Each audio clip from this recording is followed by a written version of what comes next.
بسم الله الرحمن الرحيم إنما أمرت أن أعبد رب هذه البلدة الذي حرمها وله كل شيء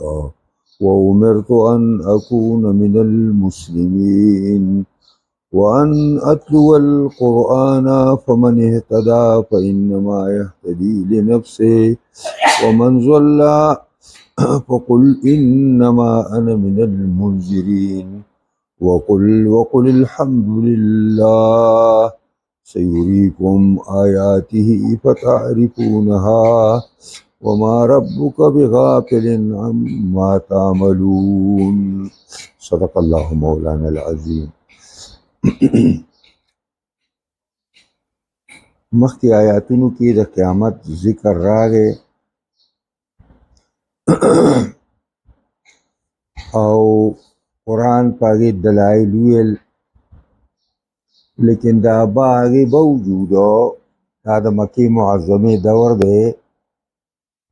قرآن قریشو سره خبره کولا او اکثریت داگی داو چې په قیامت باندې قائل نو، قیامت نه مانو. او پیغمبر خدا شپه ورځ لګیا دی دعوت ورکوي خلکو ته. نو دا چې دا پیغمبر شپه ورځ لګیا دی او پر خلکو کې اثر نه کیږي، دا څنګه چل دی؟ نو الله د پیغمبر هغه موقف ذکر کوي چې پیغمبره ته خپل پوزیشن دی خلکو ته واضح کا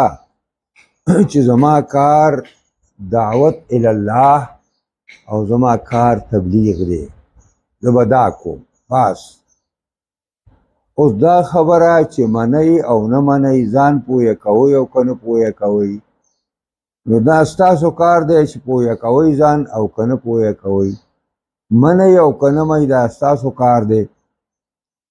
اوس دا خبره چې زه په تاسو باندې په زور باندې ومنمه، نو دا کار ماته دی سپارلی شوی، دا زما د رب کار دی. که هغه در باندې په زور مني نو او به مني، خو هغه هم په چا باندې په زور باندې نه مني. نو ته ورته خپل موقف ظاهر کا او خپل پوزیشن ورته ظاهر کا چې زما دا کار نه دی چې زه په تاسو باندې دا دین په زور باندې ومنم. زما کار د دعوت الله پورې دی، باقي زما په لاس کې سوا د دې نه بل څه نشته چې زه تاسو د نه منلو په نتیجه کې او د نه منلو په صورت کې د تاسو د عذاب الهي نه ویرو بس. انما امرتو دې څه پټ دا پروت دی چې قل ووایه پیغمبره دا خپل پوزیشن د دوی مخې ته کېږده چې انما امرتو ان اعبد رب هذه البلده، خامخا ما ته حکم شوی دی چې زه عبادت وکم د رب د دې خاریې. د دې خاریې نه مراد مکه معظمه ده، او چونکې په دې وخت کې اسلامي دعوت په دې مکه کې چورلیده او د مکې نه لا بار ته نه ووتې، نو ځکه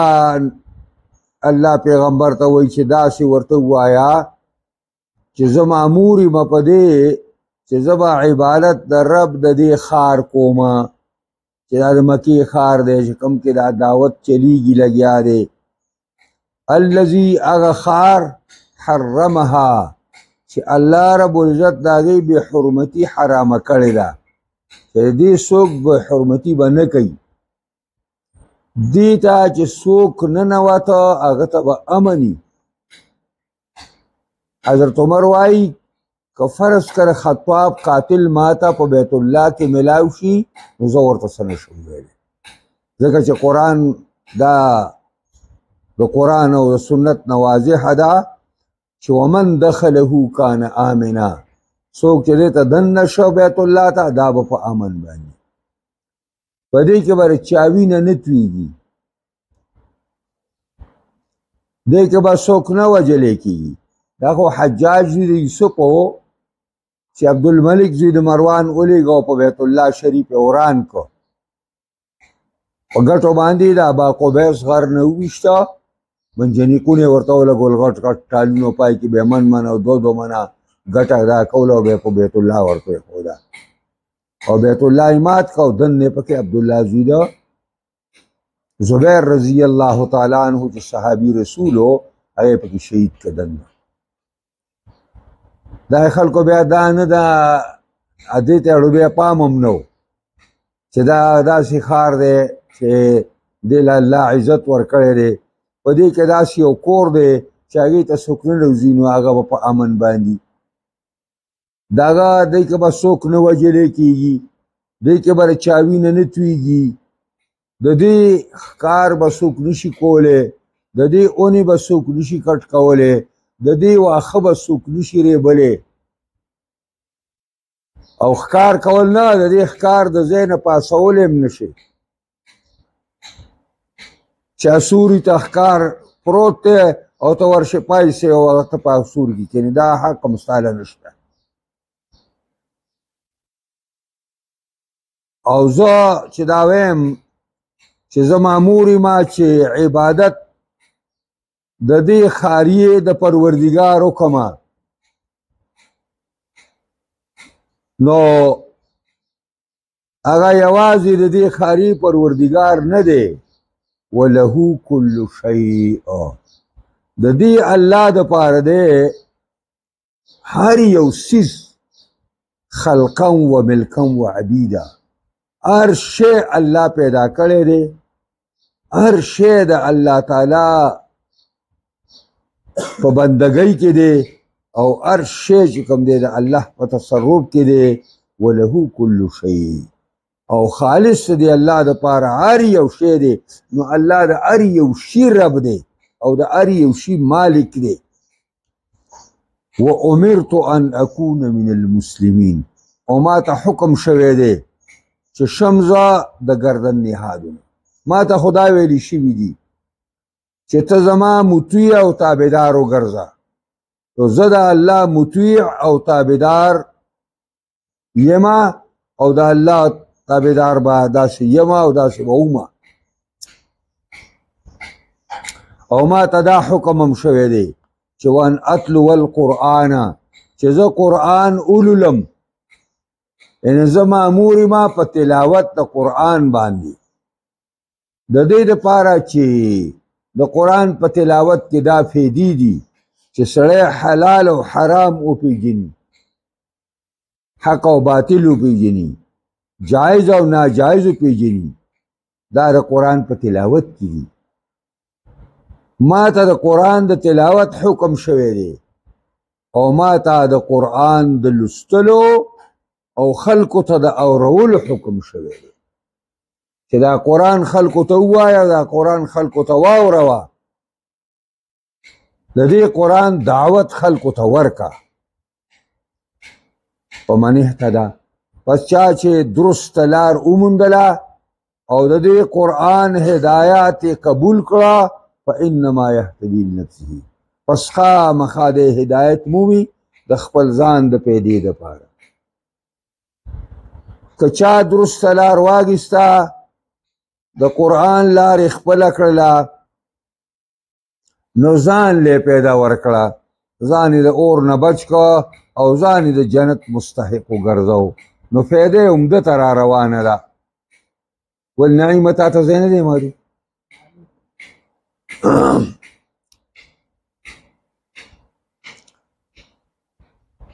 او ومن ضل،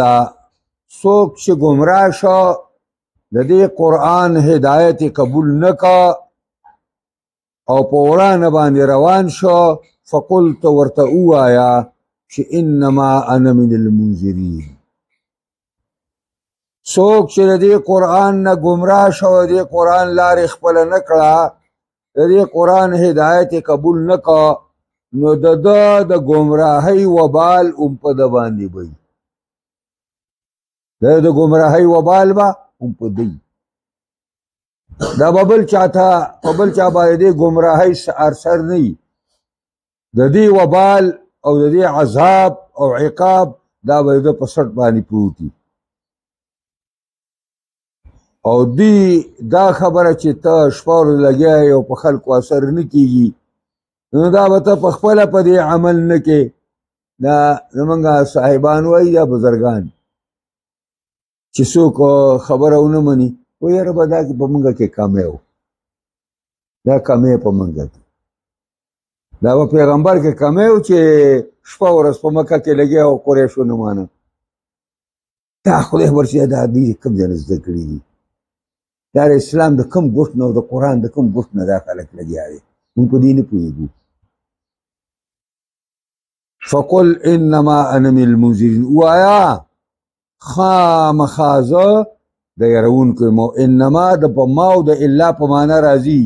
نو معنا دا د ما انا الا من المنذرین زه نه یم مګر یرونکی یم باس زما کار دا نه چې په چا ومنم دا زما کار نه دی باقي دا ستاسو کار چې ځان پوهې کوئ او که نه او تاسو منئ او که نه اوس په زور منل دا زما رب کولی شي او زما رب هم دا نه کوي وقل الحمد لله ووایه پیغمبره چې ما سره الله کوم احسان کړی دی او زه سرپرست کړی ما په دې مرتبه د نبوت او د رسالت باندې او ما ته چې کوم احسانات او انعامات په ما باندې کړي دي دنیا او آخرت کې نو زه د هغې د شکریې په طور باندې پیغمبره داسې ووایه چې الحمدلله تمام صفتونه د کمال تمام صفات مادحه او تمام صفات د لویوالي لله ثابت تی الله لرا خاص تی په الله پسې مستحق الله دی چې لام د استحقاق معنی کوي نو مستحق الله دی چې د اختصاص معنی کوي نو په الله پورې بندي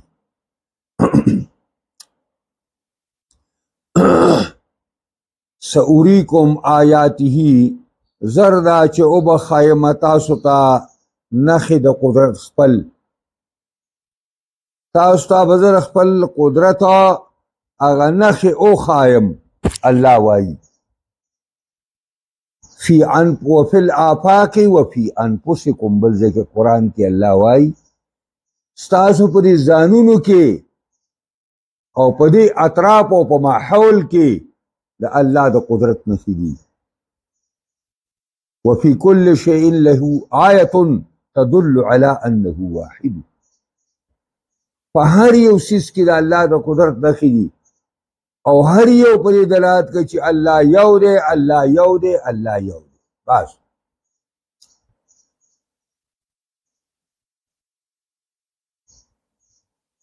نو سأوریکم آیاته زردا چې زبا او خیم تاسو ته خپل آیاتونه د قدرت آیاتونه انفسی او آیاتونه افاقی دا به ورسره کېږي انفسی معنی ستاسو په دې ځانونو کې دي او افاقی معنی ستاسو په دې اطرافو کې دي ستاسو په دې ماحول کې دي فتعرفونها پس تاسو به وپېژنئ دې نښو لره دا د قدرت نښې به تاسو ته وځلیږي خو بیا به وخت تېري بیا به دا پېژندل تاسو له کار نه ورکوي بیا به اوبه د ورخه تېرې شوي وما ربک بغافل عما تعملون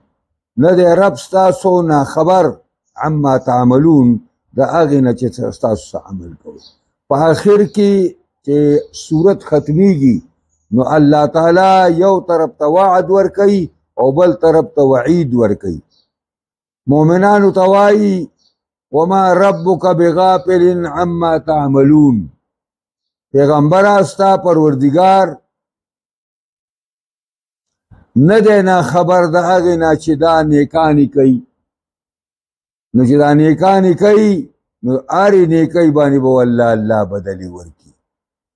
او دا پیغمبره نه دی رب ستا نه خبره د دې مجرمانو نه چې دوی څه کوي. دا وعید دی، یو طرف ته دا وعد دی او یو طرف ته وعید. یو طرف ته الله وعده کوي چې د نیکانو صالحانو د اعمالو نه خبر یم، دا به ضایع کېږي نه، د دې بدل به ورکړو. او بل طرف ته د بدانو د بد عملو د اعمالو نه خبر یم، نو سزا به ولې پې ورکوم، سزا به ورکوم. نو دا وعید دی. الله دې موږ او تاسو په قرآن عظیم الشان کتاب باندې پوه کړي. دې کې یو څو مسلو ته بیان دغه راغی اشاره. لومبۍ مسله ده بیانو تقریر حرمت مکة المکرمة والحرم. لومبۍ مسله پکې زموږ ذهن ته الله دا راواچوله چې مکه معظمه یقینا دا ډېر محترم او معزز خار دی د الله،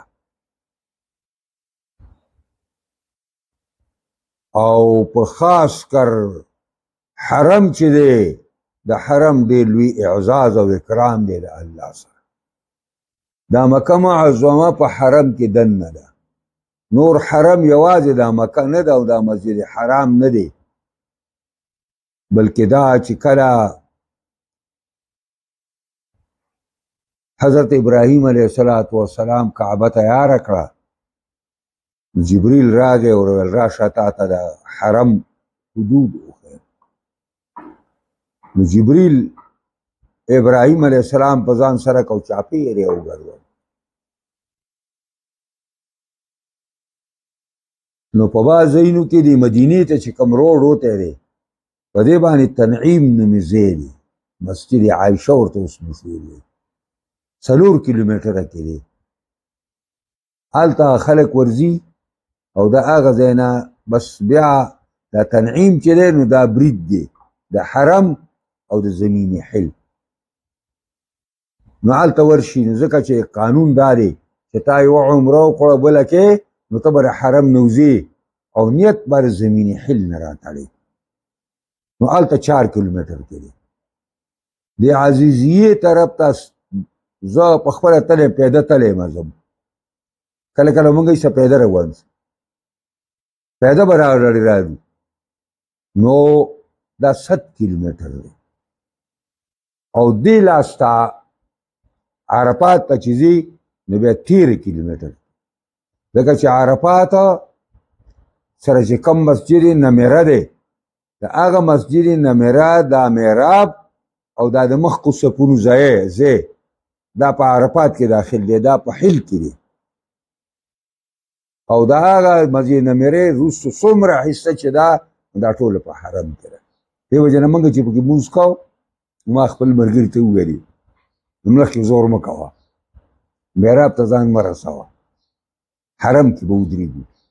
نو وروسته ودرېږو، وروسته لمونځ وکړو. پوهېږئ په دې باندې. نو دا حرم دی ښه، حرم دا ټول حرم دی داسې چاپېره باقاعده دغه د ابراهیم علیه السلام آدم علیه السلام پورې ګرځو، دغه د ابراهیم علیه السلام جبریل ګرځولی و داسې چې دا برید شسته. دا حرم دی. دې حرم او د مسجد حرام د ټولو یو حکم دی، دا ما چې مخکې تاسو ته بیان وکړو. دویمه مسله الندب الی حمد الله. الله تعالی خلقو ته دا ویلي چې زما حمد و ثنا ووایي علی نعمه الظاهر والباطنه، په پټو ښکاره او نعمتونو باندې، ولا سیمن عند تجدد النعمه، او خاص کر هغه وخت کې چې الله تا ته یو نوی نعمت درکړي. وعند ذکرها، او په وخت د یادېږو تا ته الله نعمت یاد شي فورا وایي الحمدلله. بیان ان عوائد الکسب عائدة علی الکاسب خیرا کان او شرا. اغا انجامونه د کسب او بدلی د کسب عائدة علی الکاسب، دا واپس کیدون کی دی په کسبګر باندې چې څه کسب یې کړی دی خیرا کانت او شر، که د نیکۍ کسب یې کړی دی نیکي بدلی، او که بدعه کسب یې کړی دی بدی بدلی به ورته میلاویږي. بیان معجزة القرآن الكريم إذ ما أعلم به المشركون إنهم سيرونها قد رووه فعلا أو وهو غيب. نو په ظاهره کما نو معنا دا ده چې د قرآن معجزه او قرآن دا خبره کړې ده چې تاسو بازر دا چې د دې د حقانیت او د پیغمبر د رښتینوالي هغه نښې به تاسو ووینئ چې کوم ستاسو د نظر نه پنهان دي، خو تاسو باندې به بیا ټیم تیر شوي. الله رب العزت دې موږ او تاسو په قرآن عظیم الشان کتاب باندې پوه کړي او دې سره سره دې الله موږ له په دې باندې د کامل مکمل عمل کولو توفیق راکړي. دعا وکړئ.